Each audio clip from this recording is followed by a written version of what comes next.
उत्तर प्रदेश की माफिया गाथा, ये इतने सारे माफिया पैदा कैसे हो गए?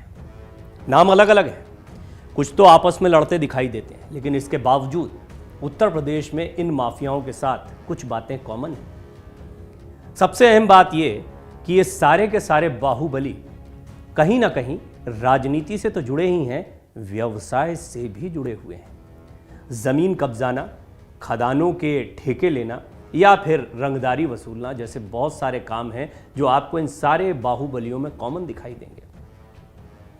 जब एक जैसा धंधा करते हैं तो उस धंधे में एक दूसरे के सामने भी आते हैं और यहीं से शुरू होती है ताकत की असली लड़ाई। नाम सिर्फ एक दो नहीं है, सिर्फ अतीक अहमद और मुख्तार अंसारी तक सीमित नहीं है ये कहानी। इस कहानी में बहुत सारे किरदार हैं। इन सारे किरदारों के बारे में आपको बताऊंगा। कैसे माफिया पनपा उत्तर प्रदेश में और क्या अब माफिया पर नकेल कस दी गई है? बड़ा सवाल है। उत्तर प्रदेश में बाहुबलियों का बल हमेशा चुनाव परिणाम बदलने में भी कामयाब रहा है और यही तो वजह है। जो चुनाव का परिणाम बदल सकता है, जो सत्ता को प्रभावित कर सकता है, उसकी ताकत का अंदाजा लगाइए। बात सिर्फ बंदूक के दम पर पैसा वसूलने की नहीं है। किडनैपिंग, मर्डर, लूट खसोट, इन सभी कामों में इन अपराधियों का तो डंका बजता है, लेकिन राजनीति में भी कम डंका नहीं बजता है। युवा हैं, बहुत सारे ऐसे युवा हैं जो इनके पीछे चल देते हैं। बहुत से तो इन्हें रॉबिन हुड कहते हैं, बहुत से इन्हें अपना सब कुछ मानते हैं और इन अपराधियों को, इन बाहुबलियों को आदर्श मानने वाले ऐसे ही लोग धीरे धीरे इस पेशे में इनके पीछे पीछे चल देते हैं। गैंग बन गए।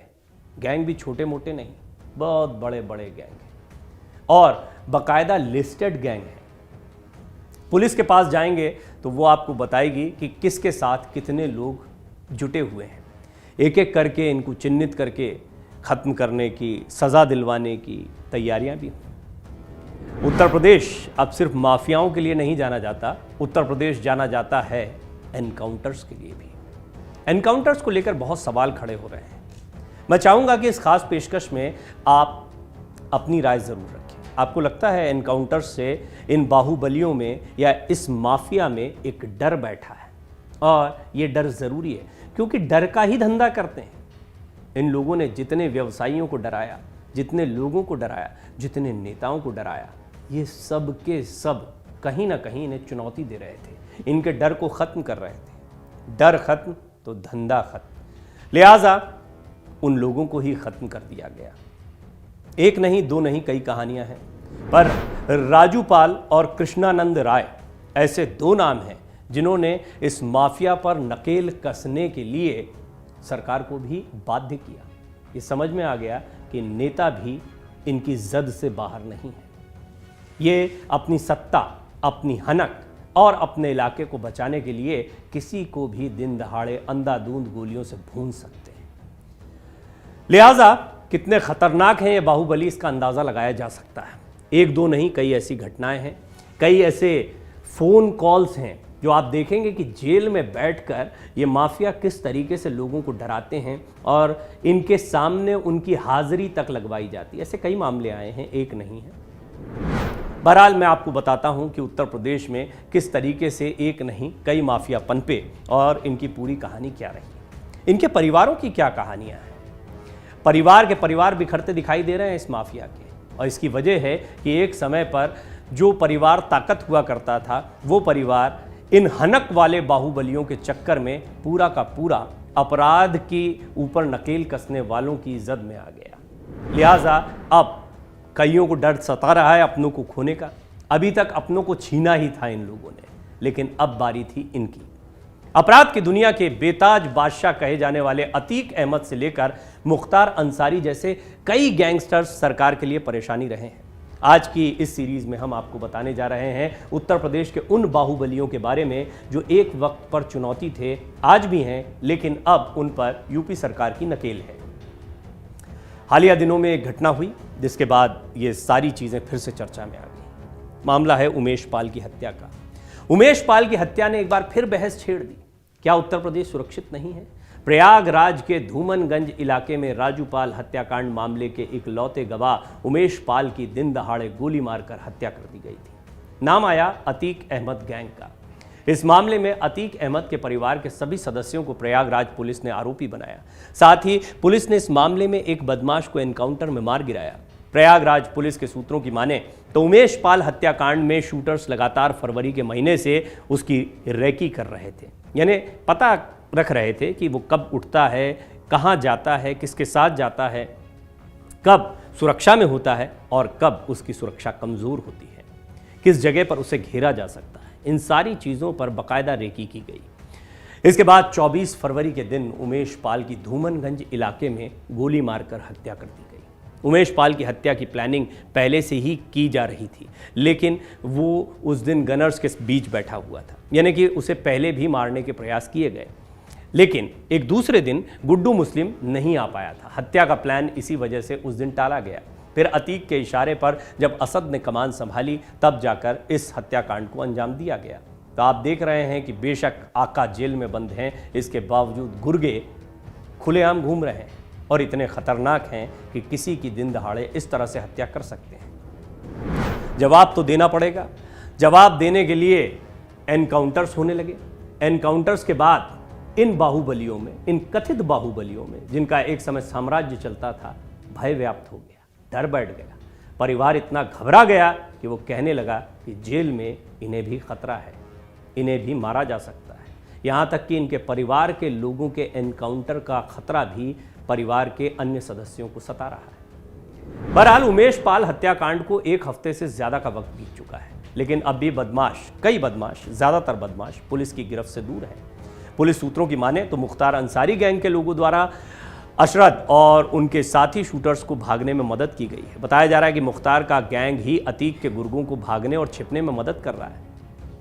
ये कनेक्शन बहुत चौंकाने वाला हो सकता है कि क्या एक बाहुबली दूसरे बाहुबली की मदद कर रहा है। पुष्ट नहीं है, लेकिन अब तमाम किस्म की खबरें चल रही हैं। ये बात साफ है कि उत्तर प्रदेश में माफिया ने एक दूसरे के साथ जुड़कर भी अपनी ताकत को बढ़ाया है। अपने अपने क्षेत्रों में अपनी हनक को बरकरार रखने के लिए इन लोगों ने एक दूसरे का साथ भी दिया है। तो ऐसे में क्या मुख्तार अंसारी और अतीक अहमद दोनों इस मामले में शामिल हो सकते हैं? ये एक बड़ा सवाल है। हालांकि इसकी जांच पड़ताल जारी है, लेकिन कयासों का बाजार गर्म है। घटना पर दोबारा आते हैं। 28 फरवरी मंगलवार को मऊ पुलिस ने मुखबिर की सूचना पर बंधा रोड हनुमान मंदिर के पास से मुख्तार अंसारी गिरोह के शूटर और हिस्ट्री शीटर अपराधी ब्रजेश सोनकर को पकड़ा। उसके कब्जे से पुलिस को अवैध तमंचा, 315 बोर और एक जिंदा कारतूस, जो 315 बोर का ही था, मिला। इसको लेकर पुलिस ने उस पर कई धाराओं के तहत, आर्म्स एक्ट के तहत मामला दर्ज किया। जाहिर है राजूपाल हत्याकांड के गवाह उमेश पाल की हत्या के मामले की जांच कर रही पुलिस को मुख्तार अंसारी गैंग की भूमिका के प्रमाण मिल रहे हैं। मुख्तार के चचेरे भाई मंसूर की अतीक के भाई अशरफ और बेटे अली से बीते कुछ दिनों के दौरान जेल में हुई मुलाकात की गहनता से जांच की जा रही है। मुलाकातें हुई क्यों थी? क्या इस पूरे मामले में अतीक अहमद के साथ साथ में, अतीक अहमद का नाम तो सबसे ज़्यादा आया क्योंकि राजूपाल हत्याकांड में उमेश पाल मुख्य गवाह थे, लेकिन मुख्तार अंसारी का नाम अचानक से आना सबको चौंका गया। मुख्तार अंसारी भी एक बाहुबली है। मुख्तार अंसारी पर भी हत्या के आरोप लगे। मुख्तार अंसारी के काम करने का अंदाज, और जैसा मैंने शुरुआत में ही कहा कि राजनीति तक ही ये सीमित नहीं है। इनका बिजनेस, चाहे वो खदानों के ठेके हों, अन्य धंधों के ठेके हों या फिर रंगदारी की वसूली हो, सारे काम आपको एक जैसे दिखाई पड़ेंगे। एसटीएफ की प्रारंभिक जांच से पता चला कि उमेश पाल की हत्या की साजिश गुजरात की साबरमती जेल में बंद पूर्व सांसद अतीक अहमद ने रची थी। ऐसे कयास लगाए जा रहे हैं, ये खबरें आ रही हैं।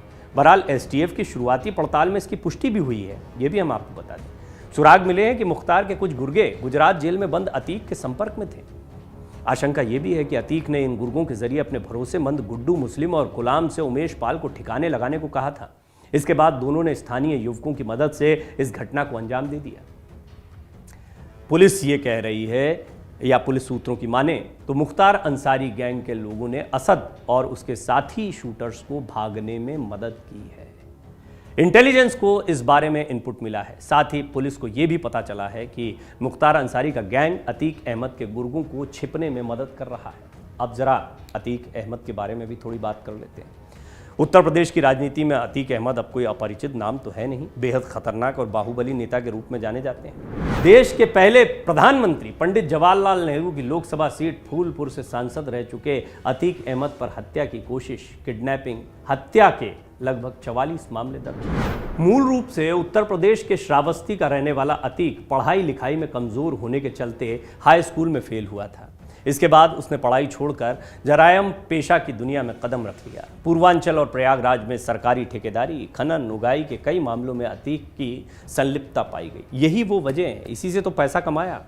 तांगे वाले के बेटे से अतीक अहमद करीब 1700 करोड़, ये इसका फिगर निकालना तो बड़ा मुश्किल है, लेकिन कहा जाता है कि तांगे वाले का ये बेटा धीरे धीरे 1700 करोड़ की संपत्ति बनाने में कामयाब हुआ। और इसकी वजह सिर्फ रंगदारी नहीं थी, सरकारी ठेकेदारी, खनन, उगाई, कई मामले हैं और इन मामलों में संलिप्तता पाई भी गई है। और कुछ मामले हैं जो सामने आए हैं, बहुत से मामले हैं जो डर की वजह से कभी सामने आ ही नहीं पाए, ये भी कहा जाता है। 17 साल की उम्र में अतीक अहमद के खिलाफ साल 1979 में पहला मामला हत्या का ही दर्ज हुआ था। इसके बाद अतीक ने पलट कर नहीं देखा और जुर्म की दुनिया में अपना नाम बना लिया।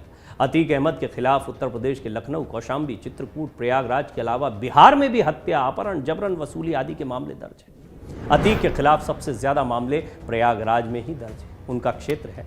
बहरहाल कई जेलों में भी उसका दबदबा चलता रहा। जिन जेलों में वो रहा, चाहे वो देवरिया की जेल रही हो या उत्तर प्रदेश की तमाम जेलें थीं जहां पर उसकी हनक चलती थी। ये कहा जाता है कि वहां पर ऐसे आरोप लगे हैं कि वहां पर कई ऐसे लोगों को लाया जाता था जिन्हें अतीक अहमद धमकियां देता था। उन लोगों को डराने के लिए उनके हाथ पैर तक यहाँ पर तोड़ दिए जाते थे, जिससे और लोगों में ये संदेश जा सके कि अतीक अहमद जेल में तो बंद है, लेकिन जेल के बाहर फिर भी उसकी सत्ता, उसकी ताकत और उसके गुर्गे काम कर रहे हैं। अतीक अहमद फिलहाल जेल में बंद है। उसके परिवार को उसके एनकाउंटर का, उसके परिवार के अन्य सदस्यों के एनकाउंटर का डर सता रहा है। इस पर जमकर राजनीति भी होगी, लेकिन ये एक ऐसी कहानी है जो बताती है कि किरदार सिर्फ मुख्तार अंसारी और अतीक अहमद जैसे चेहरे नहीं हैं। उत्तर प्रदेश में माफिया का एक बहुत बड़ा जाल है और ये तो कुछ किरदार हैं। निश्चित तौर पर इनके पीछे राजनीतिक हनक, इनकी राजनीति में पैठ, इनकी ताकत, सीटों को जीतने की ताकत, ये सारी चीज़ें कहीं ना कहीं इन्हें ताकत देती हैं। बहरहाल अब एनकाउंटर्स का एक दौर चल रहा है। उत्तर प्रदेश में अपराध मुक्त प्रदेश का नारा दिया जा रहा है। ऐसे में सबसे पहले नकेल कसी जा रही है इन बाहुबलियों पर। डाउनलोड करें अमर उजाला ऐप और पाएं खबरें लगातार। अगर आप ये वीडियो YouTube पर देख रहे हैं तो हमारे चैनल को सब्सक्राइब करें और बेल आइकन को दबाना ना भूलें। अगर आप Facebook पर ये वीडियो देख रहे हैं तो हमारे पेज को लाइक